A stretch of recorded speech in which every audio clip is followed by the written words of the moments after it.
இன்றைய ஆன்மீக தகவல். ஆதிபராசக்தியான அந்த ஜெகன் மாதாவுக்கு எத்தனையோ திருவிழாக்கள் நம்முடைய தமிழகத்திலே குறிப்பாக சக்தி வழிபாடு என்பது மிக மிக முக்கியமானது. புரட்டாசி மாதத்திலே நவராத்திரி திருநாள் 9 நாட்கள் மகிஷாசுரனை மகாசக்தி வென்ற அந்த 9 நாட்கள் திருவிழா மிக சிறப்பாக நடைபெறுகிறது. நவராத்திரி முப்பெரும் தேவியரை வணங்குகின்ற விழா. மலைமகள், அலைமகள், கலைமகள் என முப்பெரும் தேவியருக்கான விழா நவராத்திரியாக கொண்டாடப்படுகின்றது. வசந்த நவராத்திரி என்ற ஒன்று உண்டு.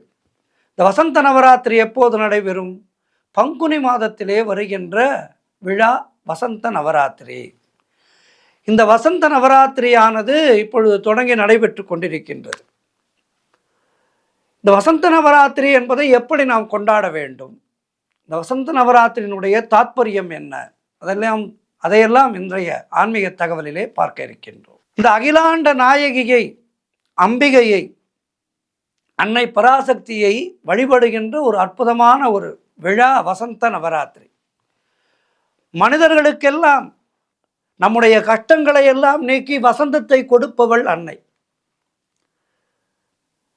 மாதாவுக்கு எப்போதுமே, அதாவது அன்னைக்கு நம்மேல் எப்போதுமே தனி கருணை உண்டு. தனி பெரும் கருணை கொண்டவள் அம்பிகை. ஆகவே இந்த வசந்த நவராத்திரியை மிக அற்புதமான முறையிலே நாம் கொண்டாடுகின்றோம். நவராத்திரியை போல் இந்த வசந்த நவராத்திரியும் மிக மிக முக்கியமானது.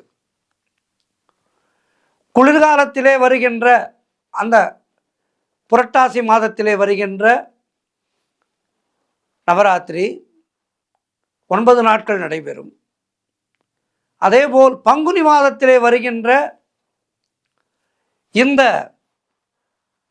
வசந்த நவராத்திரியும் ஒரு அற்புதமான பண்டிகை. இந்த வசந்த நவராத்திரி என்பது லலிதாம்பிகையை, மாதங்கியை கொண்டாடுகின்ற ஒரு அற்புதமான ஒரு விழா. கலைகளிலே வல்லமை பெற வேண்டுமா? நல்ல செல்வச் செழிப்பு வர வேண்டுமா? ஆன்மீகத்திலே நாட்டம் கொண்டு ஆன்மீகத்தை பயில அதிலே நல்ல ஞானம் வர வேண்டுமா? இதற்கெல்லாம் இந்த வசந்த நவராத்திரியிலே விடைகள் உண்டு. இந்த வசந்த நவராத்திரியிலே முறையாக விரதம் இருந்து அந்த சக்தி தேவியை வழிபட்டால் இவையெல்லாம் கிடைக்கும் என்பது ஐதீகம். சாதாரணமாகவே ஒவ்வொரு மாதத்திலேயும் வருகின்ற அமாவாசை முதல் நவமி வரையிலான திதிகள் என்பது அம்பிகைக்கு உரிய திதிகள். இந்த 12 மாதங்களிலுமே 12 விதமான நவராத்திரிகள் உண்டு என்று சொல்கின்றது நம்முடைய சாஸ்திரங்கள். அந்த 12லே மிக மிக முக்கியமானவை 4 நவராத்திரிகள். என்னங்க 4 நவராத்திரி என்று சொல்கின்றீர்கள் என்றால், ஆமாம், 4 நவராத்திரிகள் மிக முக்கியமானது. வசந்த காலத்திலே வருகின்ற, அதாவது இந்த பங்குனி மாதத்திலே வருகின்ற வசந்த நவராத்திரி, ஆடி மாதத்திலே கொண்டாடப்படுகின்ற ஆஷாட நவராத்திரி, புரட்டாசி மாதத்திலே கொண்டாடப்படுகின்ற சாரதா நவராத்திரி, தை மாதத்திலே கொண்டாடப்படுகின்ற ஷியாமலா நவராத்திரி. இதிலே மிக மிக முக்கியமாக புரட்டாசி மாத நவராத்திரியை எல்லோரும் கொண்டாடுகின்றோம். மற்ற 3 நவராத்திரிகளை குறிப்பிட்ட ஒரு சில கோவில்களில் மட்டும்தான் செய்கின்றார்கள். ஆனால் இதனையும் நாம் எடுத்து செய்தால் நமக்கு மிக மிக நல்ல பலன்கள் கிடைக்கும். புரட்டாசி மாதத்திலே வருகின்ற நவராத்திரியை எப்படி வீட்டிலே கொலு வைத்து கொண்டாடுகின்றோமோ, அதுபோல இந்த நவராத்திரிகளையும், ஆஷாட நவராத்திரி, வசந்த நவராத்திரி, இவற்றையும் நாம் முறையாக கோவிலுக்கு சென்று அந்த நாட்களிலே விரதம் இருந்து இந்த நவராத்திரிகளை அனுசரித்தால் நமக்கு நல்லவை நடக்கும் என்பது ஐதீகம். ஆலயங்களிலேயும் வீடுகளிலேயும் கொண்டாட்டமாக நடத்தப்படுவது புரட்டாசி மாதத்திலே வருகின்ற சாரதா நவராத்திரி. அதை தவிர வீட்டிலே கொண்டாடப்படுகின்ற விழா என்பது பெரிதாக இல்லை. வீட்டிலே மற்ற சஷ்டி போன்றவற்றைத்தான் வீட்டிலே விரதம் இருந்து, தைப்பூசம் இவற்றைத்தான் நாம் வீட்டிலே விரதம் இருந்து கொண்டாடுகின்றோம். ஒரு கோவிலிலே பிரம்மோற்சவம் எப்படி நடைபெறுகின்றதோ அதுபோல இந்த சாரதா நவராத்திரி, ஆஷாட நவராத்திரி, வசந்த நவராத்திரி இவை மிக முக்கியமானது. இந்த சாரதா நவராத்திரி என்பது போக நவராத்திரி என அழைக்கப்படுகின்றது. நமக்கு வேண்டிய வரங்களை எல்லாம், அதாவது இல்வாழ்க்கையிலே, லௌகீக வாழ்க்கையிலே நமக்கு வேண்டிய வரங்களை கொடுப்பது சாரதா நவராத்திரி. வசந்த நவராத்திரி என்பது வருடத்தை 6 ருதுக்களாக நம்முடைய ஆண்டோர்கள் பிரித்து வைத்திருக்கின்றார்கள். 2 மாதங்களாக ருதுக்கள் அமையும். அந்த ருதுக்களிலே ருதுனாம் குசுமாகர என்று கிருஷ்ண பகவானால் சொல்லப்படுவது வசந்த ருது.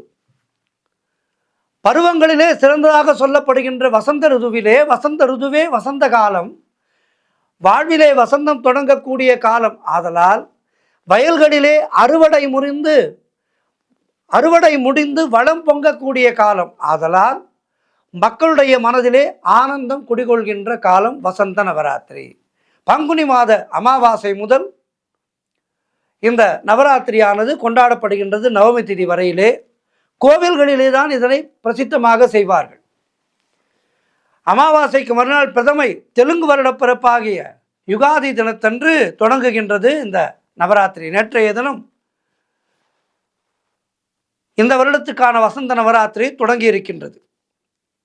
27ஆம் தேதி ராமநவமியோடு இந்த வசந்த நவராத்திரி 9 நாட்கள் நிறைவு பெற இருக்கின்றது. இதனை நாம் கொண்டாடுவதால் நமக்கு என்ன கிடைக்கும் என்றால், ஆன்மீகத்திலே ஒரு நல்ல தேஜஸ் கிடைக்கும்.